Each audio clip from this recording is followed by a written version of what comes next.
Things move quickly in FPL and sometimes you just have to bite the bullet and react to the decisions that are coming. And for me this is one of those weeks because the other day I put out a very powerful video where I said do not buy Newcastle players. Do not buy those Geordie outfielders under any circumstances. There are too many doubts. There are too many rotation issues. We just can't decide one game or the other who is going to play, but now something has happened which has turned that on its head, and I had to bring this video to you because I did not want to be accused of skullduggery. I did not want to be accused of trying to manipulate my viewers to gain an advantage over them by unfair means. No, what I am coming to you today with is the news that Johan Wissa's return has been delayed. Johan Wissa will now not be back until Gameweek 10 at the earliest, and if you think about that, he's been out for 2 months by that point. He's had no pre-season, so it's going to take him several weeks to get back up to full speed, and in that time we could be talking 6 or 7 game weeks, and then it's the African Cup of Nations where he will be going away for another 6 or 7 game weeks.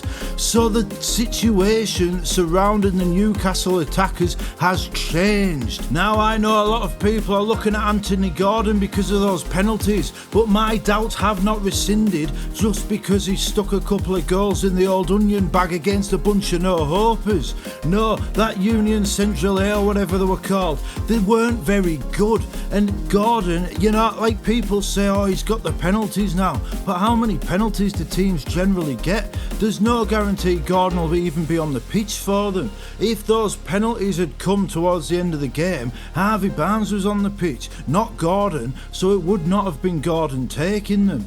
And that could happen this Sunday because after the Barcelona game, Gordon was still suspended, so he couldn't have played.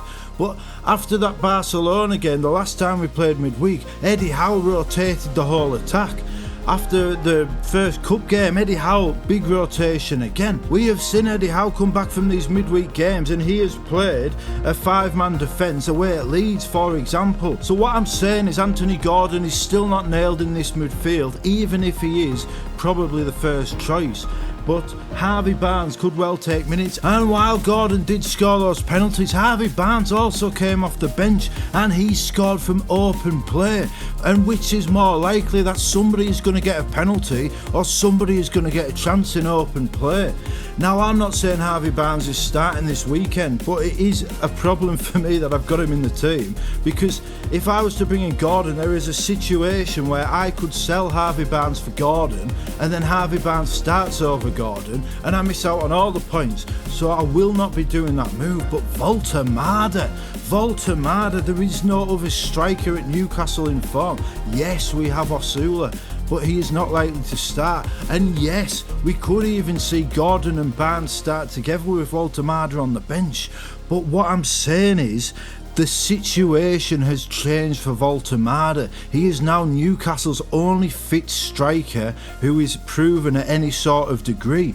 And I think maybe I need to revise what I said the other day and suggest that Volta Mada is now a very viable option. And he's so viable that I think I'm going to bring him in myself for none other than Chris Wood against his old team. And I am someone that loves a narrative. I do love a narrative pick, and Chris Wood back at Newcastle defending his under fire Oceanic manager from the same part of the world. And he's going to, although rival countries, let's not forget that. But now, can he go up to his old ground and once again put us to the sword like he did a few seasons ago? You just couldn't rule it out. But I am going to rule it out because I am going to bring in Volta Mada for Chris Wood as my first of 2 free transfers. And I needed to make this emergency broadcast to tell you that, so you did not think I have been trying to cheat you. The information changed, so my decision also changed. Now for that second free transfer, well, I am going to do something which many people have tried to talk me out of. A lot of people have said to me that you can't sell Cunha. You can't sell Cunha against Sunderland. And I don't know why, because he's not got a goal or an assist all season. Man United are terrible, and Sunderland are a very good defence. Like, whether they win matches or lose them, whether they score goals or don't, even if they concede, they're not going to concede many, although I suppose they did to Burnley of all teams, but this is a different Sunderland now. And Man United, you know, they could, quite realistically, be playing to get rid of a manager that isn't very good.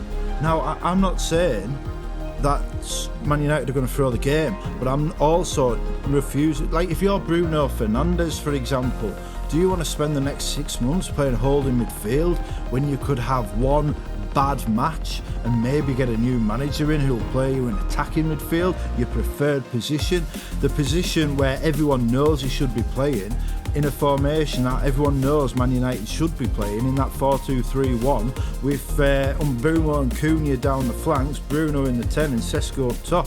Like, one bad game and then they get that, and then with a manager that could probably take them a lot higher up the table than Amorim seems able to do. So I'm not convinced keeping Cunha just because it's Sunderland. This is last season's thinking. This is the sort of thinking where we target the promoted teams, but Sunderland aren't a team to target. There are other teams, West Ham for one. Now, I know Nuno has come in, and I know Nuno is a defensive manager, but the weaknesses are still there, and it's going to take him more than 3 days on the training ground to get West Ham out of this funk they're in. Maybe after the international break, perhaps. Now, am I going to bring in Gabriel? No, I'm not, because I have 3 good defenders. I have Podro, Senesi and Gvardiol. In midfield, I have Reinders, Kudos, Semenyo and Cunha at the moment. And up front, I will have Haaland, Joao Pedro and Voltemada. So I don't see the need to bring in Gabriel to bench any of those players, except Cunha, who I am going to also sell for Bukayo Saka. And, you know, Saka is a good player. You know, he's still coming back from fitness and from injury, and it is a bit of a risk to bring in Bukayo Saka in these circumstances. But at the same time, I feel like Saka against West Ham has much greater potential than Cunha against Sunderland. So that is the other move I'm going to be making. So if my team is Vicario in goal, Senesi, Gvardiol and Pedro Porro against Leeds in defence, Semenyo, Reinders, Kudos and Bukayo Saka in midfield, and then Voltemada, Pedro and Haaland up front, there's no place for Gabriel. I don't see the point in taking a hit to bringing Gabriel for any of those defenders. Maybe next week for Pedro Porro, maybe in a double move to downgrade Livramento at the same time. Yes, that could be possible. But this week, like, will he even start? We don't know. Like, I know Arteta has said we're not sure, which probably means he's fit. But at the same time, why would you risk him when you could just play Mosquera, who's looked good? Mosquera and Saliba. You could even play Lewis Skelly at left back with Calafiori at centre half. So why would you risk Gabriel if there is a slight doubt when you're playing West Ham? So I just don't think there's enough of a case to bring him in, and I think Pedro Porro could match him.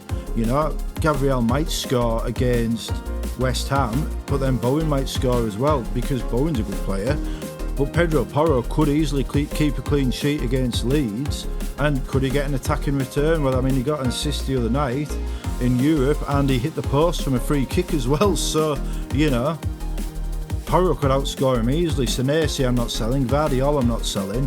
So for me, there's no place for Gabriel in this team, because I would have to bench someone I'm happy to play, and I just don't see the point in doing that. Harvey Barnes will be my first sub, and again, if he was starting, I would have him in that team, especially after his goal the other night. But we just can't say for sure he's going to start. So that is why I'm going to bench Harvey Barnes first sub, Agbadou second sub, and the injured Livramento last sub. So yeah, that is all I wanted to say. I just wanted to keep this short, a nice quick video to get the point over as to why I have changed my mind from my video the other day, and why I'm bringing in Voltemada up front. And look, You know, you might say it's foolish, and it is. There are doubts over Voltemada. He's got 3 goals, yes, but he's only had 3 attacks, 3 chances. He's taken them all, but 100% finishing ratio will not be sustained.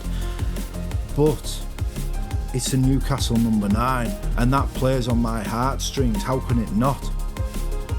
And I believe in him. I believe in Lord Voltemada. And I watched the Forest highlights, and all them, they're so open at the back. And yes, Anthony Gordon could have a field day. Anthony Elanga could have a field day.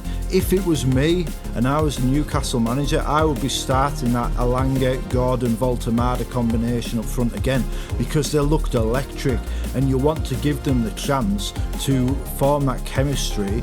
And yes, there's an international break, so they've got a chance to rest. Yes, Gordon, Voltemada will be going away, but what's the point in them getting such momentum, tearing apart a team, a record Champions League away win for Newcastle? Why would you then not build upon that when you subbed them all off early? So if that does actually change your mind about Gordon, fair play. He's a good player. I don't think he's worthy of all the hype he's getting at the minute. I still think Anthony Gordon is a bit out of sorts, but I'm not going to put you off him. I understand the appeal, and I'm not going to be the one to talk you out of it, because if I do and then he goes off, I don't want you coming and blaming me. All I'm saying is he is a risk. There is a chance he could be benched. You know, and if we don't get penalties, you have to remember he's still only got 1 goal in like 14, 15, 16 matches. Still got more red cards than open play goals since March, has Anthony Gordon. So I am not hot on Gordon just yet, although I might be in game week 8. We'll have to wait and see. But Lord Voltemada, I am bringing him in, and I am telling you in this emergency broadcast, because I do not want a dark mark against my name. I am being honest with you, like I always am. Voltemada and Saka in for Wood and Cunha are my transfers for the week. Thanks for watching. Enjoy game week 7. We'll see you next time.